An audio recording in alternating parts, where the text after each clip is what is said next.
My husband accuses me of cheating every single day, despite my loyalty and the fact that he was the one who had an affair 10 years ago, and now I feel like I can't take it anymore. Posted by u/ecstaticwest3219. Background: I, 35F, have been married to my husband, 48M, for almost 13 years, and we have 3 children together. He has been constantly accusing me of cheating, sometimes weekly, sometimes daily, throughout our entire marriage. This specific incident happened a few hours ago. He asked me when the last time we were intimate was. I said, probably like 2 or 3 days ago, because, in my mind, that's our norm most of the time. Well, that was a huge mistake on my part because he said the last time was actually 12 days ago. I tried to remember whether he was correct, but I couldn't, so I just said, "Oh, okay, I'm not sure." Then, he started speaking aggressively, saying that was proof I had cheated and asking where I was on Friday, since I had an outing, though I'm usually always home. At first, I tried to reassure him and calmly explain that it wasn't true and that he should believe me. But then I remembered that he had a 2-year affair, mind you, 10 years ago, and never apologized for it. That's when I got pissed and started crying, which is unusual for me, saying, "Every day, you accuse me of something that only you've done in this marriage, and you've never apologized for it." He looked at me with disgust and said he's not going to apologize, that I'm mentally ill, and that he should have never married me. I just want to know if I'm crazy or not. Is this all in my head, or what? Because I don't think I'm overreacting. He is known to revise the truth at any given moment, so I could be correct, and he's just gaslighting me into this whole argument for his own twisted reasons. To be honest, I've been thinking about leaving for a long time, and the tears were about the thought of the relationship ending because the constant accusations, and worse, are draining, to say the least. Relevant comments. Commenter: have you tried couples therapy with your husband? Ops response: yes, we tried it.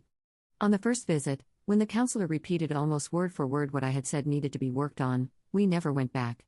The counselor was a man, I might add, because he didn't want to go to a woman, saying, and I quote, "She would side with me because she's a woman." Commenter 2: he treats you so horrible. Why haven't you divorced him already? Ops response: I so desperately wanted my kids to be raised in a 2-parent home, so I didn't want to be selfish with my feelings and break up their family. But I have since graduated from that delusion and realized it is better to be from a broken home than to live in one. So yeah, I've got to figure out my next steps. Oh, I forgot to add that I'm not allowed to work. I haven't worked since we got married. He did let me go to school, though, but probably only because it made him look good. Commenter 3: what you've described here is an emotionally abusive relationship. I think you need to get out. If you believe he might react violently to you telling him you want a divorce, I recommend leaving the house first and going to a trusted friend or family member's place. How long did the two of you date before getting married? Marrying at 23 to a 35-year-old man, in my opinion, is not very age-appropriate and does not reflect well on your husband to begin with. Ops response: yup, I'm actually scared to tell him I want out. Since he overreacts regularly to the dumbest, simplest things, I don't want to imagine what he could or would do. And we dated for 8 months. Even at 26 to 27, I realized that it was not age-appropriate at all. But at 22, I thought I was an adult who knew exactly what I was doing. Plus, I was raised in an environment where girls/women married young and quickly. To be honest, now that I'm the age he was when he met me, I realize how much I was taken advantage of, and it's sad. Update 1 month 2 weeks later. First of all, I want to thank everyone for their replies and comments. I felt proper validation, which I haven't felt in years, and you all gave me confirmation that my viewpoint on the situation was, in fact, normal and that I wasn't the crazy one. I literally cried from the depths of my soul. Also, I have a confession: my first post doesn't actually capture how bad the relationship has been. That was just the tip of the iceberg. I have suffered horrible abuse over the last 12 to 13 years. Every single type of abuse, in fact. I have been isolated and controlled for years. I could not tell him no, and I did not have a voice. I actually needed confirmation that I was not crazy, along with some encouragement and validation, and thank you, everyone, because all of you gave me that. Some simple examples of the control, isolation, and abuse would be, if I was going to the grocery store, I would be timed, questioned, and interrogated after returning. I very, very rarely met or visited my family and friends because the trouble, arguments, and fights he would cause made me feel so bad that it discouraged me from reaching out to them or anyone again. I tried to start a YouTube channel, he would always interfere with my filming. I tried to get a job, he would prevent me from going to the interviews. He would take the car keys accidentally, disconnect the car battery, etc. I went to school and took out student loans. He took all the money. I'm still currently in school because I've had to drop classes due to his interference and sabotage. I would start doing homework, and all of a sudden, he had a Netflix series I had to watch with him, or he would start incessantly talking to me the moment I opened my laptop to start homework, or he would instigate a blowout argument the day I had a paper due. I could be sick as a dog or had just given birth, and he would still demand that I cook, clean, and serve him food. He sabotaged anything and everything I ever tried to do at every single turn. On a particular day, he spat on me, threw a jug of juice on me, and pummeled me to the ground because I told him that cursing out a pastor was wrong and that his behavior was disgusting. He did this in front of our children, and when they cried, begging him to stop, he yelled at them so ferociously that they stopped crying instantly and stood there in shock. That was the final straw for me. And these are just basic examples, there's so much more, and it's so much worse, but that was the straw that broke the camel's back for me. This was the incident that got the ball rolling for me. I moved all our documents out the next day. I got a storage unit 2 months later and started moving some things out slowly. And then, a month later, I left. So while filling up the storage unit was when I wrote the first post, I got discouraged and started having second thoughts. So it's only been 2 days since I left. Although I'm sad, I already feel lighter.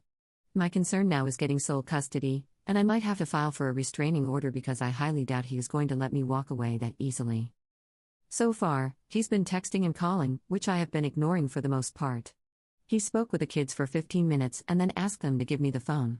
He proceeded to start yelling, saying I'm leaving him for another man and that no man can be his children's stepdad, that he would go crazy, etc. That got me worried because he is creating false stories in his head, and I hope that doesn't cause him to act out or do something reckless. Another man is the absolute last thing on my mind. Dying alone sounds peaceful after everything I've been through, to be honest. Anyways, that's it. Thanks for reading my novel, lol. And thanks again for your support. You guys helped me gain a lot of confidence and gave me the confirmation I needed to keep moving forward with my plan. You guys are the best. Relevant comments. Commenter. This man is a prime example of the warning that the most dangerous time in an abusive relationship is when you're leaving. Based on Op's comments, he is so unhinged that I 100% would not be surprised if he tried to take her life. Especially with the whole, he proceeded to start yelling, saying I'm leaving him for another man, that no man can be his children's stepdad, and that he would go crazy, etc. He will feel justified in harming her because he believes she is the one who did him wrong and broke his heart. Or, if he doesn't harm her, down the road, if she starts dating someone, I could see him trying to harm the new guy because of the stepdad comment, or even his kids. And the whole he would go crazy thing is insane because, bro, read the room. Op seems well aware of how dangerous this could get and is being extremely careful. However, so many women feel this way but still have that pesky thought in the back of their mind, he would never actually unalive me because he loves me too much. No, darling. He doesn't love you. He loves controlling you. And now, that control is gone. If you thought you saw unhinged behavior while you were married/dating him, well, you ain't seen nothing yet. Unreasonable and irrational people are wildly unpredictable. They do not operate under the normal rules we do. Hell, they aren't even on the same plane as we are. She needs to take this extremely seriously and not let her guard down for a minute. This man is horrifyingly dangerous. I fear for her, a lot. Commenter 2. He also considers her and the kids his property. They belong to him. That's why it's unacceptable for her to leave, and he's so mad that another man could be involved. He doesn't want another man having his things. Things he owns don't leave, he decides when he's done with them.